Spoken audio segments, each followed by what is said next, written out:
Hello, everybody. Welcome Howdy. to Magical Movies You Might Have Missed.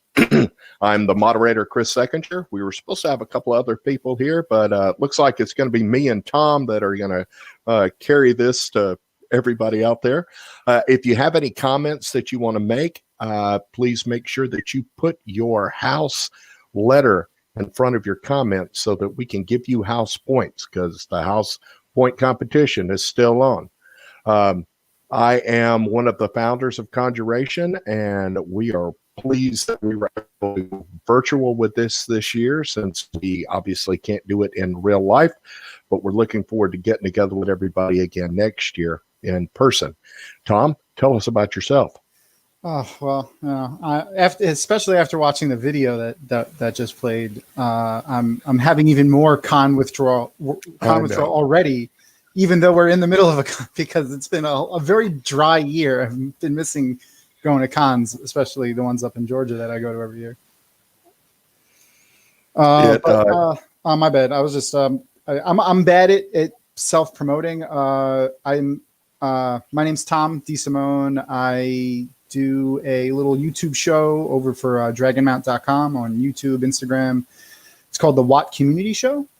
We're sponsored by Tor Books. We talk about Wheel of Time and other Tor books and stuff. But we've been focusing a lot on Wheel of Time for obvious reasons with the show coming out. And I also work over at Jordan Con, which is a fantasy sci-fi book convention, kind of like CONjuration, with a Wheel of Time-ish theme over top of it, instead of a Harry Potter theme. And, occasionally I come to CONjuration and hang out with you guys. Occasionally, yeah. Like we don't recruit you for a dozen panels every year. Well, we get and speaking of Slytherin. Sorry. That's right. Yes. Thom's a Slytherin. I'm a Ravenclaw. So this should be very intellectually deep. Anyway, we did this panel last year, Magical Movies You Might Have Missed, and I think there were 5 of us on the panel, and we came up with a list of approximately 45 to 50 different movies that we thought could have been missed by people if they weren't paying really close attention. Now, we made our way through probably about 15 of them, but we were still left with 30 to 35. I was with some friends just a few weeks back, and one of them came up to me and he said, "Hey, you're going to finish Magical Movies You Might Have Missed, aren't you?" And I'm like, "Well, I hadn't actually thought about it, Chad, but okay." I don't know if Chad's on here, but luckily we are taping all of these so that people can watch them later if they miss it the first time round. Now, Thom, if you remember, I made little slides of all the videos. Of all the movies from last year. So I took out the first 14 or 15. And let's see if I can do the share screen thing. I don't know. It doesn't look like it wants me to share screen. Let's see if I try this again. So Dan Newcomb is giving you a little hard time for saying taping. You'll see when you see some of the list of these some of the list of the movies on this. There were movies on this, magical movies, that I missed, because there's a ton on here that are slightly before my time. Even though I've seen a lot that were before my time, there were some that I'm like, I never even heard of this movie. I learned some things from you guys, by the way. Well, I am trying, people. I am trying. I'm new to StreamYard, so... Me too. I've never used StreamYard before. Well, I don't know if I don't think it's sharing. The first movie that I have listed, and I'm going to keep trying to share it while we talk, is Fire and Ice. Fire and Ice. We go on forever and ever. Fire and Ice was a movie that was put together with Frank Frazetta, who I will argue to the death that he is the greatest fantasy artist who has ever lived. We were just at his museum last year, and it was unbelievable. They took his drawings, and they did this thing called rotoscoping, and all of the action that you see, they filmed in real life, and then they went on top of it and did his style of art on top of the actual film. It's a standard sword and sorcery film. It is animated, of course. It's probably an hour and a half long, and it is absolutely phenomenal. Let's see. What was this, like the 80s, right? The early 80s? It was the 80s. I thought so. I don't know how to do this. This is so weird. I am still trying to share the picture of it. That's all right. This is one of the movies that was slightly out of my wheelhouse. I remember seeing it. Like, I remember having watched it when I was a kid, but like on one of those like Sunday movie afternoon things, like on like this the WB or something like that, when it was Fox. I don't know. But I remember next to nothing about this movie. Here it is. Can you see that? Did it pop up? Mod. Darn. I swear it showed it. That is so weird. There we go. All right. There you go. Okay. I was going to pull it up on my phone and hold my phone up. Yeah. Many of you may recognize Frank Frazetta's style. You may not know his name, but you have seen his artwork. He did the covers of all the Conan books in the 1960s. He did Tarzan books. He did movie posters. He did the covers to Molly Hatchet albums that we all know and love. So he is recognizable. When we were at his museum last year, we talked to his daughter-in-law, and she told us that when he did the painting for the cover of the first Conan paperback back in the mid-1960s, it was the first time in the history of paperbacks that a paperback had sold 1 million copies. And it was quite clear why. And Frank figured it out as well. And his prices went up dramatically right after he found out that they were selling a lot of books due to him.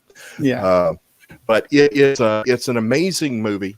The artwork is fantastic. The story is just, it's kind of that normal sword and sorcery 1980s style movie. It doesn't have real depth to it, but it's a lot of fun. And I would highly recommend that everybody watch it. And I believe that Netflix may have it online, or maybe Hulu. Somebody's got it, and it's free, so watch it. The next movie that I've got is King Arthur. Which one? Now, I don't. The one from 2004. 2004. Okay, I see it now. Yeah. I loved this movie. I really enjoyed it a lot. Yeah. I mean, talk about it. Well, I mean, it was a different version of Merlin and a different version of Arthur, and we got to see more of, I don't want to say actual history, but like a more accurate depiction of like how the Romans were influencing this area and stuff like that. It was fun. I like the play on like the Celts and like I said, the Merlin, where he was kind of like instead of being like a wizard, he was more like a druid and like the Celtic lore. Yeah. And I like that a lot. It literally, let's see, it came out in 2004. So I think that's when I saw it. I haven't rewatched it since then. I do own it. It's in there in the DVD collection. But I don't think I've seen it in 16 years. But it's like you said, it was a different take on King Arthur, and it was just a lot of fun. Yeah. She was phenomenal. Keira Knightley is fantastic and everything. She and then is. Stellan Skarsgård was I mean, like he's it's just funny seeing him in that movie and then like watching like Avengers or something. But it was yeah, I'm not sure that the Skarsgård ever do a bad movie. No. He's badass Viking, ridiculous person to like, nerd scientist. It was just it's an interesting juxtaposition if you look at the two movies next to each other. The next one that I've got that I'm trying to share is The Sorcerer's Apprentice. Not the original Sorcerer's Apprentice. Yeah, but Nicolas Cage. The Nicolas Cage, right. And I had heard nothing but horrible, horrible things about this movie. And then Phooey watched is what it. I have to say to that. Yeah, I And loved it. I'm like, hold it. This is pretty good. This is pulling me in. I'm actually interested. I'm not leaving the room. I'm not turning it off. I'm not putting it on pause and going to do something else. It kind of pulled me in. The bad press that it got made me think that it was going to be one of the most horrible things that I'd ever seen, and it wasn't. I kind of, as far as magical movies are concerned, I put Sorcerer's Apprentice in the same category as Green Lantern, which is supposed to be the worst superhero movie of all time. And I watched that. I'm like, well, they did enjoyable. Okay. It was It's enjoyable. Like it was fun. Yeah, like is it going to win an Oscar? No, but no, but it's a fun movie, and it also gives you some interest. You get to see some interesting things. Like the magic system in that movie is very different from a lot of other movies. The way they draw symbols and runes and circles and stuff like that is more like actual lore and mythology on magic, from European style magic, at least. And then we even got to see a little bit of Eastern magic when we had the Asian evil sorcerer. I forgot his name, but that was fun too.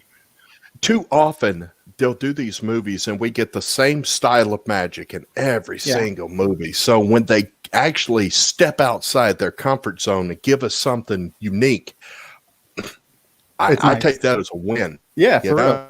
100%. I wish Omar Miller was in the movie a little bit more. He played what's his name, Jay Baruchel, or I don't know how to pronounce his name. Whatever. The kid, from the movie. He played like his friend. He's only in like the beginning for a little bit, but I really feel like he would. He's a great actor. He might, if anyone has watched that show on HBO, the football show, I forgot what it's called. He plays a reoccurring character on there. He's been in a ton of stuff though. I feel like he would have made that movie a little bit better if he was in a little bit more of it. But again, I feel like it just got a lot of bad press because it's Nick Cage. And Nick Cage he can't really be anything other than Nick Cage. That's true. If you ever watch a Nick Cage movie and expect it to be Oscar worthy, I don't think you understand who Nick Cage is. These are not the movies he makes. He makes fun movies. Go to it with understanding that it's just going to be fun and it's not going to be award winning. Yeah, even if he doesn't. Even if he didn't mean it to be watching fun. it. Fell asleep watching it because it was the second feature to drive-in, and he never went back to watch it. Dan, go back and watch it. Yeah, it's a fun movie. I'm sure it's free on Netflix or Hulu, and it really is a pretty good movie. So I give it a thumbs up. 100%. Me too. Alfred Molina too. Yes. Oh, Alfred Molina is good no matter what he's in. Yeah. Let's see. The next movie that we've got is The Fish That Saved Pittsburgh. Now, do you remember this movie? No. You're much younger than I am. I think this movie came out probably, let's see, I probably put the year on there, 1979. And it was a basketball team that sucked. And they needed something to help them out. And, well, it boiled down to magic being that thing. I don't really remember that much of it. That's one of the ones that McCannon picked. He tried to really step into the bizarre and unusual movies, and I had forgotten that one even existed. I mean, I watched it when I was 12. That's been 41 years ago. So I'm going to have to pass on that one. I don't really recall too much about it. I just know that they use magic in order to save this really terrible basketball team. They were kind of like the Bad News Bears. Let's see. Maybe we know the next movie, which is, The Barbarians. Do you remember that one? No, I don't think so. I don't think I saw that. I remember I saw it on the list and I went back and I watched, I pulled it up on, I have a ton of movies on in my, in a library that I probably shouldn't have, but I never saw it. I watched the first 10 minutes. I was like, I don't remember this at all. And then I ran out of time to try to watch it before today.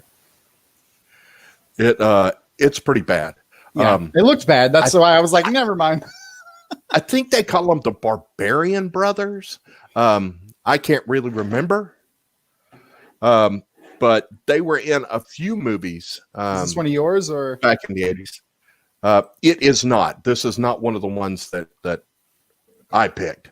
I'm still trying to get the. Oh darn it! What isn't it? It popped up for a second. I'm unaware. Yeah. Let's see.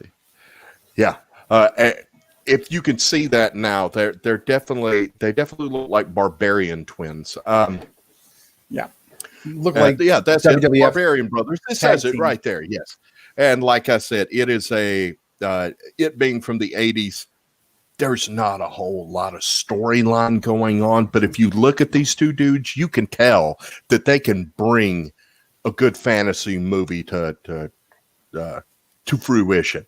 The movie is, once again, it is certainly not award winning, but if you've got a bowl of popcorn and want to see a bunch of hack and slash, just your standard fighters and Dungeons and Dragons kind of movie, I think these guys do a pretty good job. It's not one of the movies that I picked. I don't know who it was that picked it. Maybe it was Jason. Maybe it was Gary Mitchell. It could have been McCannon too. But I don't think it was his because he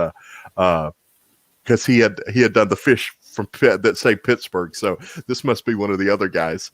Well, like I said, I remember it way back in the 80s. We had $2 movies.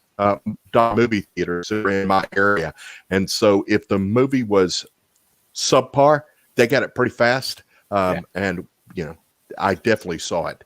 The one thing I could say about a lot of those 80s movies, especially, I mean, from what you could see from the cover of that movie, is their practical effects were pretty good, though. Like, I'm sure they had a lot of rubber silicone monsters running around, and if you enjoy practical effects from those types of movies, those movies in particular, like the old straight to video cassette 80s sword and sorcery movies, are great to check out, like, practical effects and stuff like that.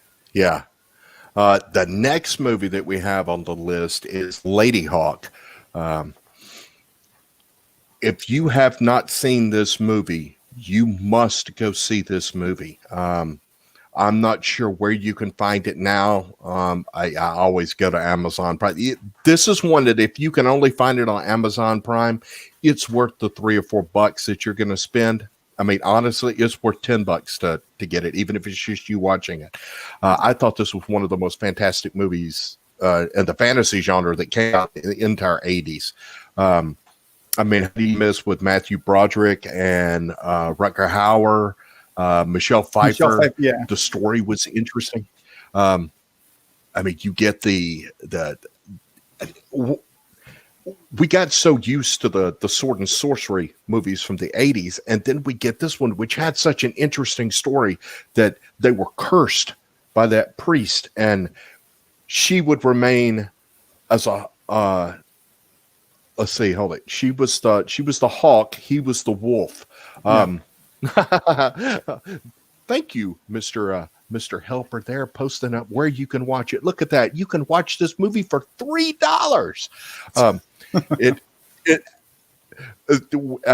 They were cursed because the priest was in love with her, and he was trying to prevent the two of them who were in love with each other from ever being able to see one another.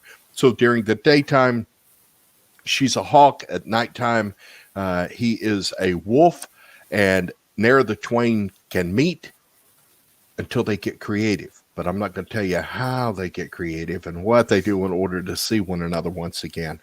But it is one of the coolest little fantasy movies of all time. It's great if you like a love story.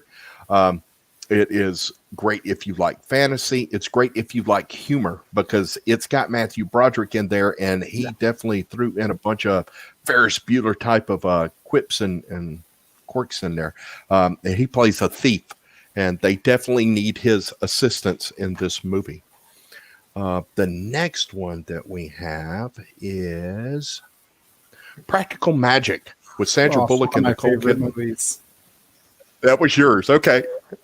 Yeah, this is one of my favorite movies. I love this movie. I've watched this movie, I don't even know, hundreds of times. I mean, yes, Sandra Bullock and Nicole Kidman are fantastic, but Stockard Channing in this movie is like one of my favorite roles. Next to The West Wing, this is one of my favorite roles for Stockard Channing. She was fantastic as one of the ants, and I really liked it a lot. It's a fun movie. It's got some it's got like more, I use the term realistic loosely, but it's got more realistic depictions of actual lore for magic, where they use herbs and spells and incantations and symbols and stuff like that. It was a lot of fun. And it's got one of the best scenes with the, put the lime in the coconut and they're all dancing around the house and stuff. It's one of my favorite. It's one of my favorite scenes in any of those movies. If I need to pick me up, I'll just Google that scene often. Well, I don't think you could lose with either Sandra Bullock or Nicole Kidman, and to put the both together in the same movie, yeah, that was brilliant. Literally, I could watch either of them in any movie all day long. I think they need to come out with a sequel with the daughters, maybe. Why not? Yeah. I mean, they're doing it with Hocus Pocus, so why not Practical Magic? It's been 22 years, I think. This is from 1998. So, there we go. 22 years later, they have daughters. This needs to be a sequel. I would go see it. I would totally go see it. Angela would be running because Sandra Bullock's her favorite actress, so that we would definitely be at that theater. Oh, yeah. The next one I've got is from 1989, and it's called Teen Witch. Do you remember Teen Witch? I do remember. That was one of my sister's favorite movies. But we had one TV in the house when we were kids, and we used to share what we used to get to watch. And this was one of the movies that we watched a lot. I think this definitely was more of a teenage girl, a college age female kind of movie. This kind of spoke to them more so than it did to the male population. I enjoyed it. More violence. I did too. It kind of reminded me of all those movies from the 80s, the 16 Candles or Pretty in Pink, but with magic. So to me, that they took all those movies and they jacked them up a level. It was fun. They sprinkled in as much magic as they were allowed to back for the the 80s. Yeah. I don't know who picked that one. I wish they had been here to talk about it. I think this was one of Jason's that he chose to do. The next, this is definitely McCannon's movie that he picked to talk about, and I hate that he's not here to do it. Sinbad and the Eye of the Tiger. It is from 1977, and I don't know what good can be said about it. The acting was average at best. The special effects were laughable.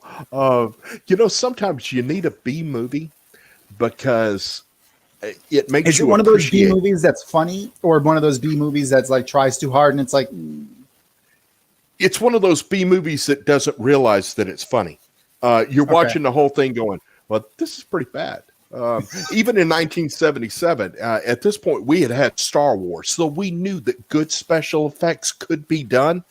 And then we get Sinbad and the Eye of the Tiger. It's like, wow, did they even try? But it was fun because the characters are interesting. We all know these characters. We all love these characters. We had already heard all the stories about these characters. We had watched older movies about these characters. But yeah, this was not a good movie. I don't think that I have watched it since. I don't know if I would give it another try. But if you're in the mood for just a cheesy fantasy movie, yeah, this one definitely falls into the upper category of B movies that you really should check out because it's interesting. Let's see. The next we have is The City of Lost Children. Is this one yours? Nope. It sure isn't. Have you seen it? Nope. I have not seen it as well. So, tell you what. Let's go to the audience here. Has anybody seen this movie called The City of Lost Children? It's from 1995.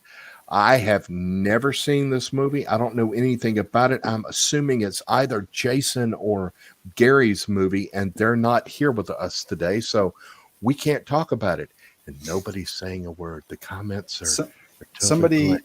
somebody pointed out the rap scene from Teen Witch, and I completely forgot about that. But I just replayed the entire thing in my head. The top that scene. Oh my god. And that was classic rap too, though. We're talking 1989 rap, before rap went down a bad dark tunnel. Yeah, rap was still fun. Well, let's skip the City of Lost Children and let's talk about Wizards. Have you seen Wizards? No, I saw Warlock. I saw Warlock, but not Wizards. Or I recall. There it is. Okay, so it's a Ralph Bakshi film.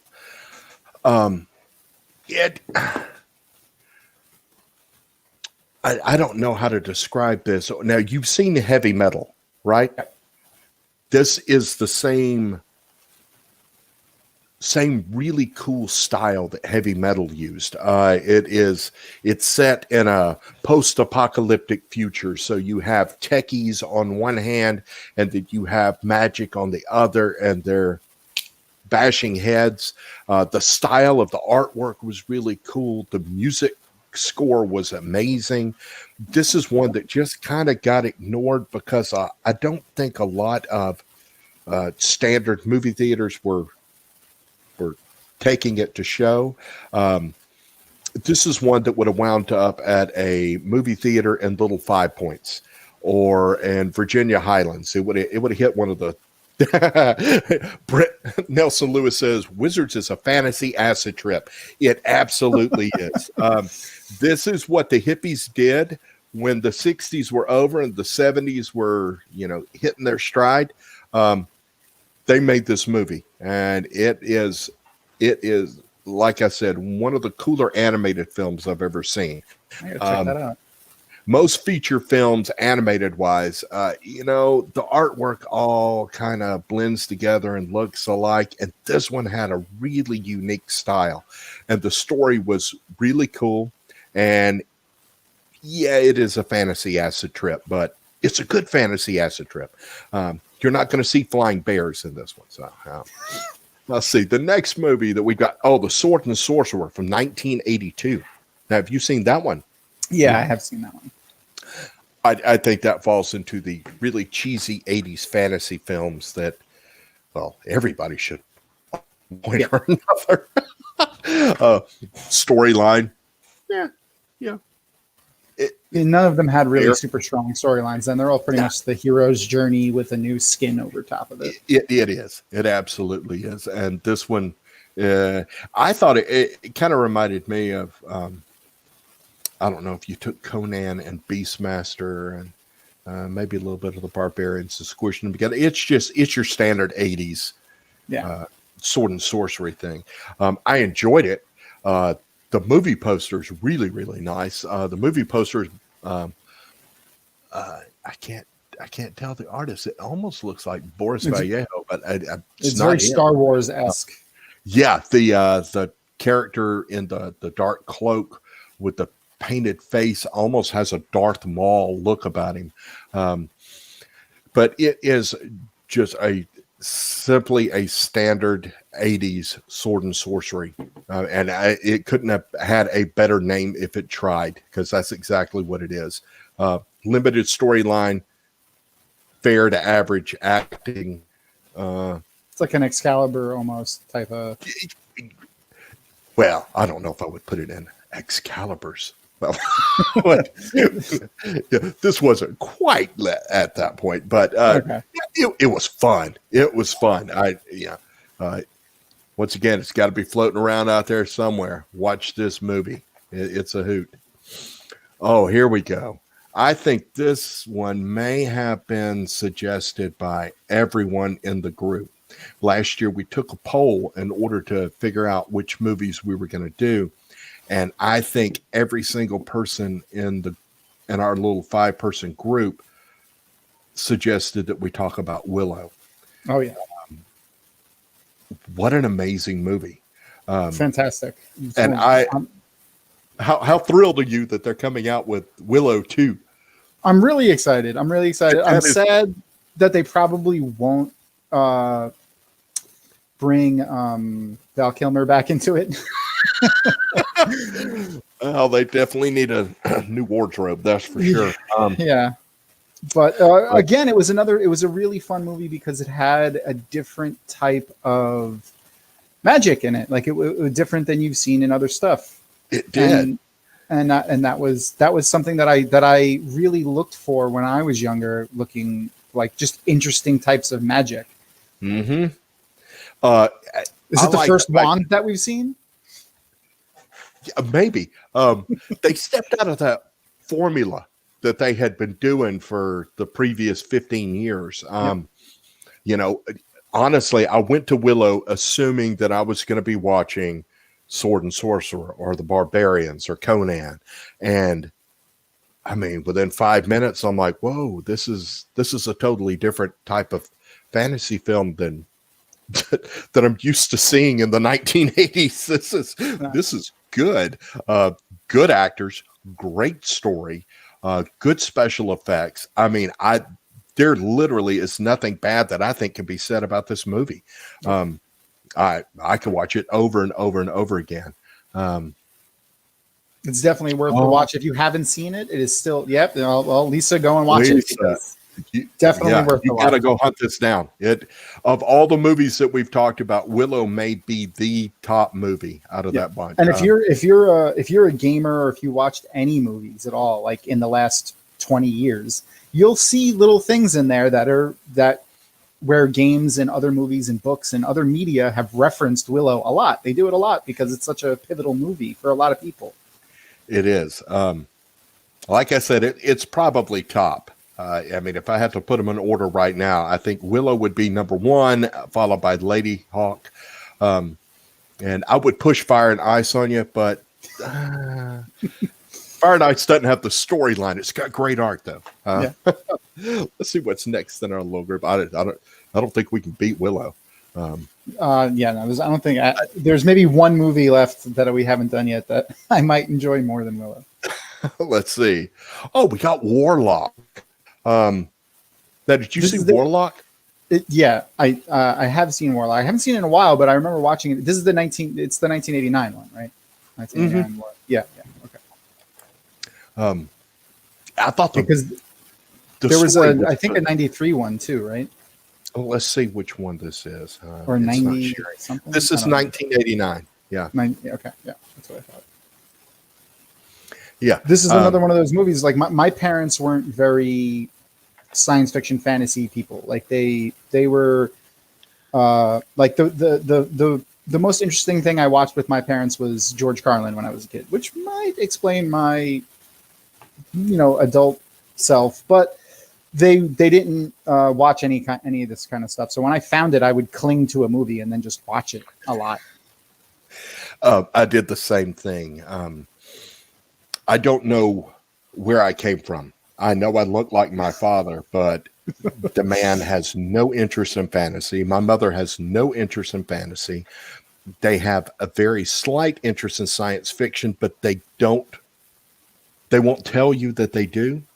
They enjoy superhero movies, and I'm like, you do know that science fiction of a sort. It's just popular now, so I don't know where I sprang forth from, but yeah, I'm with you. When these movies came out, I clung to them because it's not like we get a whole lot of fantasy and science fiction from Hollywood. Yeah, so anything that they give us, we got to take. I say that because it's not the greatest movie in the world, but it was just another, different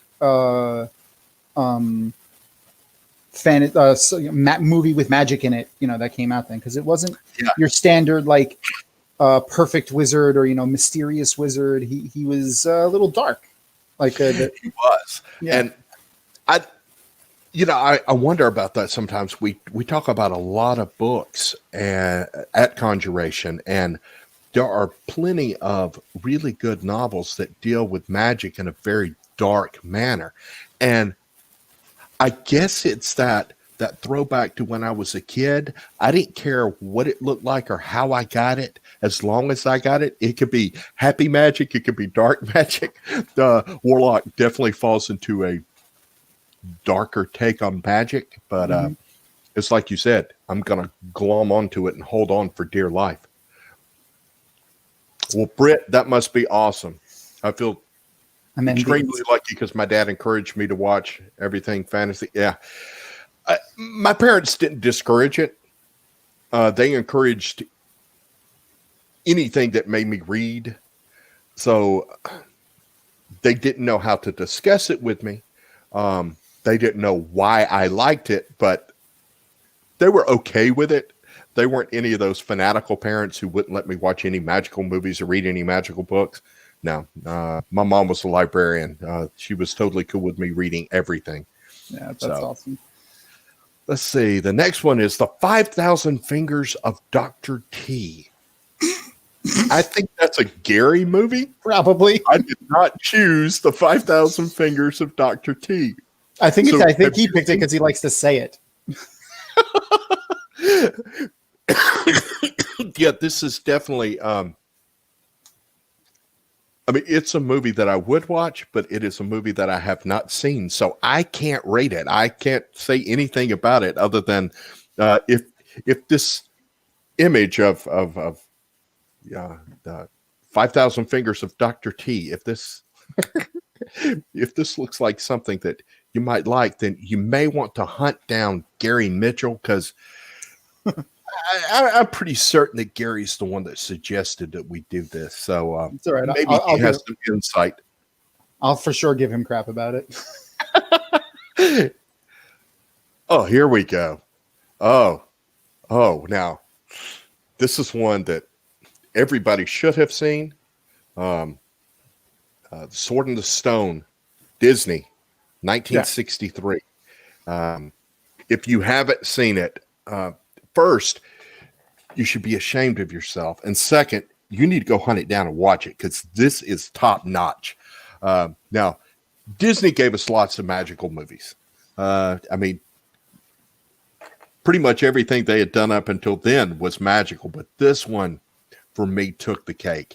They did the story of Arthur in such an unusual way. Well, we started with the movie King Arthur, the one with Keira Knightley, and you and I discussed the fact that it was done in a totally different way, and I think The Sword and the Stone was as well, because we're seeing that they knew that their audience was children, so they went at it from a children's viewpoint.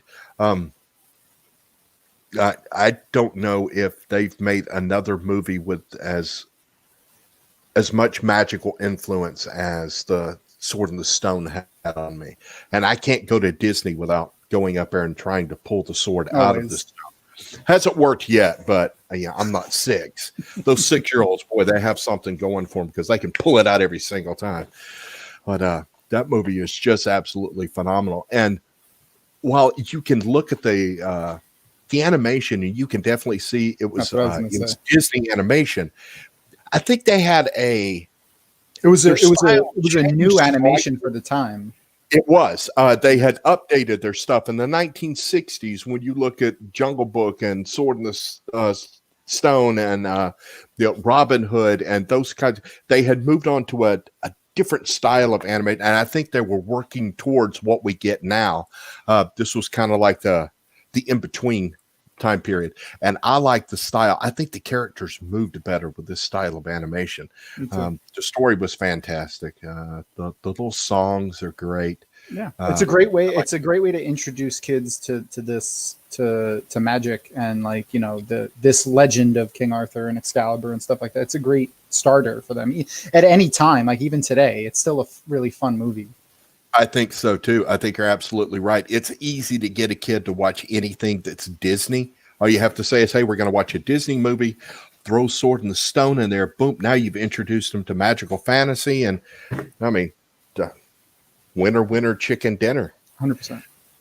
Let's see. The next movie we have here is Crawl. I still have that movie poster in my basement somewhere. That's fantastic. Yeah. It was, gosh, it definitely is magical fantasy, but it's also science fiction, Yeah. It's also so referenced everywhere. If you've never seen this and then you go back and watch it, you're going to be like, so many times. Like my wife is one of those who hasn't seen a lot of movies. She didn't watch a lot of movies when she was a kid. So I often have to be like we'll be talking about them. I never saw that. I add it to the list of movies we have to watch. And when we watched this, she was, I can't remember how many times she was like, oh, I remember seeing that in WoW. I remember seeing World of Warcraft. I remember seeing that in World of Warcraft. So it's, there's a lot of funny little references that if you haven't seen these older movies, especially Krull, I still hear it. Like, I can like perfectly recall that scream that the monsters make when they die. Yeah. Like it's seared into my soul. I'm pretty sure that we used to do that. I've been playing Dungeons and Dragons with the same guys for over 30 years. And I seem to recall in the late 80s that we would try to emulate that sound whenever we got into battle with any sort of creature. We would decide that's what they sound like when they die. 100%. And Dan Newcomb, I agree. The mix of sci-fi and fantasy was what made it. I mean, it just made it really, really interesting. Now, you know, most people are ignorant to the fact that Star Wars is actually fantasy. It's not science fiction. Very little science involved. But they cover it up and pretend that it's science fiction when it's actually fantasy. Krull, nah. Krull just took it and put it in a big old cauldron and just mixed it up, and it was glorious. You know, once again, not award winners. These movies that we're talking about, they're not going to win any kind of awards, but they are a lot of fun. So, did you do Stardust? Was this yours? I mean, I don't remember, but I love that movie also. Like, oh, okay, good, because I have not seen it. But I mean, how did you lose with Robert De Niro, Michelle Pfeiffer, and Claire Danes, and Henry Cavill? Oh, really? Really? Yeah. Oh man, that is crazy. And he's like, he plays like the character that he plays in that movie is like the antithesis of Henry Cavill from today. Like he's like not even, if you were to watch that movie and you know he's in the movie and you're waiting for him to come up, you'd be like, you lied to me. He's not in this movie. And he's in a bunch of the movie. I'm looking at the movie poster to see if I can see his face, and I don't see it anywhere. Not going to pick him out. Well, I mean, the whole movie is fantastic, but obviously, I don't know if everyone agrees with it, but the Robert De Niro's Captain Shakespeare character is fantastic. He's so great in that movie. Did you read the book? I have not. Okay, I have not read the book. I have not seen the movie. It is very different from the book. I'll say that, but like, and I'll say this is the same thing I say to every single person that gets upset when they change things from a book to a movie or vice versa, or a comic book or a video game. If you want to read the original material or have the original material, go and take in the original material. If you want to read the book, read the book. If you want to see a movie that's, you know, adapted from a book, then go see it and don't get mad when they change stuff.